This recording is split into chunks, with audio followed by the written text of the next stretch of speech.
Halo semuanya, Assalamualaikum warahmatullahi wabarakatuh.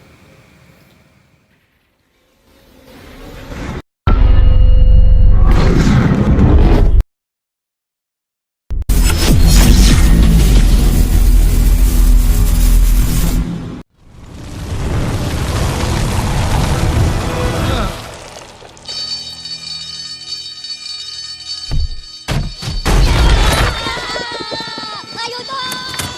Bido, bido, bido, bido, bido. Apa kabar semuanya? Semoga teman-teman semua dalam keadaan sehat jasmani maupun rohani. Sebelumnya, perkenalkan diri, nama saya Muhammad Fitra Ramadan dari program studi Diploma 3 Pertolongan Kecelakaan Pesawat Angkatan 14 Delta di Politeknik Penerbangan Indonesia Curug yang merupakan salah satu perguruan tinggi kedinasan yang berada di bawah Kementerian Perhubungan Indonesia. Pada kesempatan kali ini, saya akan menyampaikan penjelasan tentang sistem peringatan dini akan adanya bahaya atau yang disebut dengan fire alarm system. Sebenarnya, apa sih fire alarm itu? Kenapa harus pasang alarm? Apakah untuk pajangan atau hiasan? Mau tahu lebih lanjut? Mari kita simak berikut ini.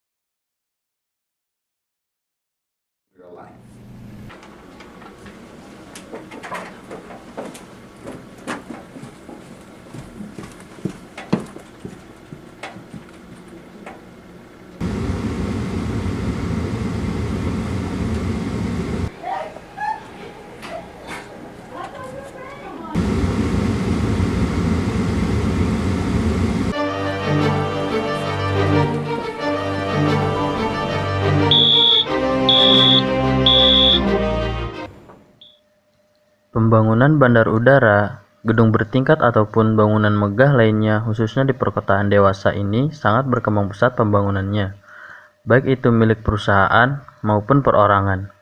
Di dalam sebuah bangunan tentu memiliki jumlah penghuni yang berbeda. Oleh karena itu, keselamatan dari setiap penghuni di dalam sebuah bangunan harus diutamakan. Salah satunya yang dapat menjamin aspek keselamatan dan keamanan gedung adalah tersedianya sistem peringatan dini terhadap bahaya atau bencana yang akan timbul, seperti kebakaran atau gempa bumi. Peringatan kebakaran dini atau umumnya dikenal dengan fire alarm adalah upaya untuk mendapatkan peringatan secara dini adanya kebakaran melalui sinyal sensor suhu dan temperatur ruangan. Peringatan dini kebakaran dapat menentukan pengambilan keputusan untuk menentukan kesiapsiagaan penanggulangan kebakaran. Di dalam sebuah perusahaan ataupun bandara memiliki jumlah gedung yang jumlahnya lebih dari satu. Dari setiap gedung memiliki jumlah ruangan yang berbeda sehingga tidak memungkinkan fire alarm system untuk dikontrol dan dikendalikan oleh beberapa orang. Oleh karena itu, dibutuhkan sebuah sistem yang dapat memonitor ruangan yang dapat dikontrol yang saling terintegrasi dari suatu gedung dalam pengawasan petugas keselamatan dalam suatu tempat, yaitu dalam ruangan kontrol di mana terdapat pengawasan selama 24 jam. Fire alarm system merupakan suatu sistem terintegrasi yang dirancang untuk mendeteksi adanya gejala kebakaran, untuk kemudian memberikan peringatan dalam sistem evakuasi dan ditindaklanjuti secara otomatis maupun manual oleh petugas. Fire alarm system dirancang untuk mengingatkan kita akan keadaan darurat, sehingga kita bisa mengambil langkah tindakan untuk menyelamatkan diri kita masing-masing, para staf kantor, pekerja bandara, dan masyarakat umum. Fire alarm memiliki beberapa sensor untuk mendeteksi adanya bahaya atau kebakaran. Apapun pendeteksiannya, jika alarm terpicu oleh suatu zat atau benda lainnya, maka pengeras suara akan bekerja untuk memperingatkan orang-orang bahwa mungkin terjadinya bahaya atau kebakaran, dan memerintahkan untuk segera menyelamatkan diri. Fire alarm system juga dapat menggabungkan sistem jarak jauh yang kemudian dapat memperingatkan pemadam kebakaran melalui stasiun pusat. Dalam video ini, saya akan menunjukkan struktur dan tipe dari fire alarm system.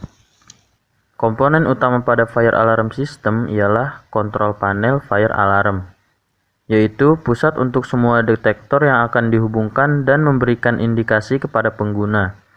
Fire alarm juga dapat digunakan untuk mensimulasikan alarm yang akan digunakan dalam latihan evakuasi kebakaran rutin, sehingga semua staf atau pekerja tahu tindakan apa yang harus dilakukan jika terjadi kebakaran sungguhan.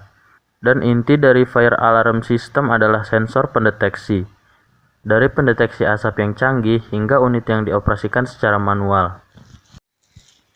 Sensor pendeteksi yang pertama yaitu pendeteksi panas. Pendeteksi panas dapat bekerja pada suhu tetap yang mana akan memicu alarm apabila suhu melebihi batas yang telah ditentukan, atau mereka dapat bekerja pada perubahan suhu. Biasanya pendeteksi panas bekerja dengan cara yang mirip dengan sekring listrik. Pendeteksi ini mengandung eutectic alloy yang sangat sensitif terhadap panas. Saat mencapai pada suhu tertentu, eutectic alloy berubah dari padat menjadi cair dan kemudian memicu alarm.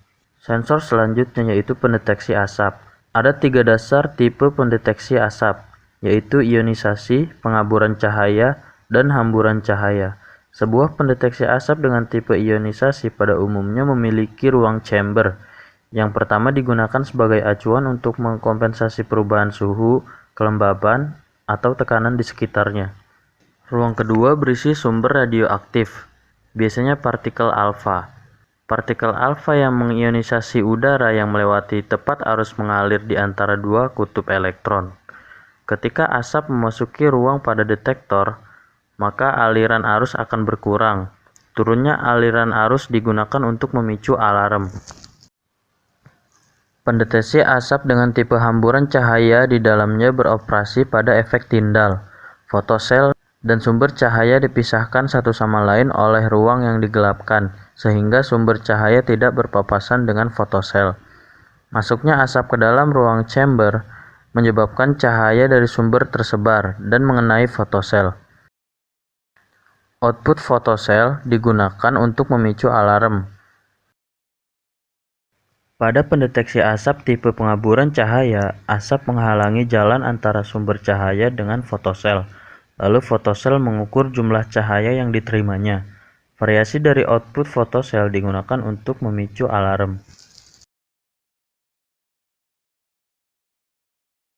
Sensor pendeteksi selanjutnya yaitu pendeteksi api. Sensor inframerah pada pendeteksi api terdiri dari lensa, sel fotoelektrik, penguat filter, timer, dan alarm.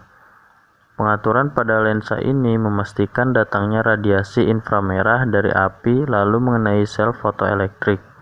Sel fotoelektrik kemudian akan mengirimkan sinyal kepada penguat filter tergantung banyaknya radiasi yang diterima oleh sel fotoelektrik tersebut.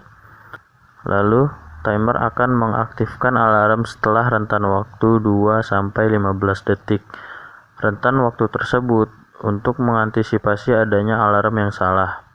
Sensor pendeteksi yang terakhir yaitu pendeteksi gas.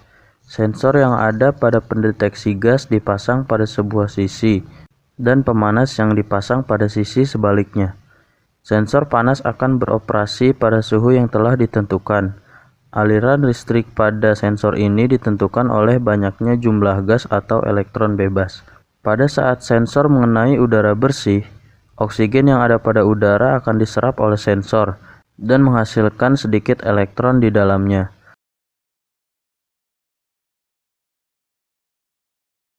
Dengan adanya pengurangan gas seperti gas metana dan propana, pengurangan gas bereaksi dengan oksigen yang terserap dan elektron yang terhalang oleh oksigen dilepaskan ke sensor. Akibatnya ketahanan sensor berkurang sehingga menyebabkan lebih banyak arus, dan alarm akan menyala karena udara yang terhalangi oleh gas. Terima kasih telah menonton video ini, semoga bermanfaat bagi teman-teman semua. Saya Taruna Muhammad Fitra Ramadan, pamit, undur diri.